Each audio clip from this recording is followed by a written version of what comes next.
Welcome to Keep the Faith Ministry News, LifeSite, by Anthony Murdoch. The majority of Canadian MPs have voted to pass a Liberal bill that will allow the criminalization of religious expression and belief when quoting parts of the Bible, including about homosexuality and gender.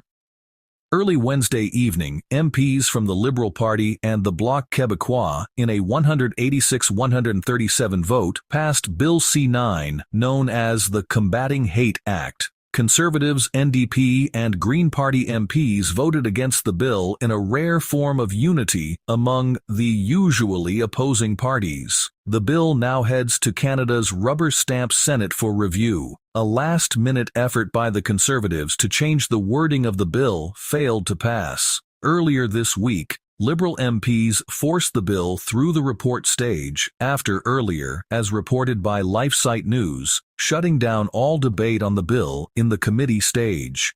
In comments sent to LifeSite News, Campaign Life Coalition, CLC, blasted the passage of Bill C-9 and called upon Christians and pro-life advocates to prepare for increasing hostility. With the passage of Bill C-9 in the House, Christians and pro-life advocates will almost certainly face an entirely new level of hostility as the door swings open to actual persecution under a cloak of supposed legality, said CLC's campaigns manager David Cook, who is also a Christian pastor. Cook said the Bill C-9 was framed as a law going after hate, but, in reality, it is a bill that religious leaders from various faith communities say could lead to hate-related charges against believers, empowers ideologically driven police officers and judges to target, for the first time, the very word of God on matters of life, family, and faith. We must prepare for the battle ahead, said Cook, adding Canadians must commit to the one who has won the ultimate victory over every foe, demonstrated by his resurrection on that first Easter morning. CLC Director of Political Operations, Jack Fonseca, noted that Bill C-9 must be stopped in its tracks in the Senate, but admitted it will be a hard battle, as most of the senators were appointed by former Liberal Prime Minister Justin Trudeau. The battle to defend religious freedom in Canada has now moved to the Senate, which, unfortunately, Justin Trudeau has spent the past decade stacking with anti-Christian bigots like Christopher Wells, a radical LGBT activist who I suspect will relish the opportunity to criminalize parts of the Bible as hate speech, he said.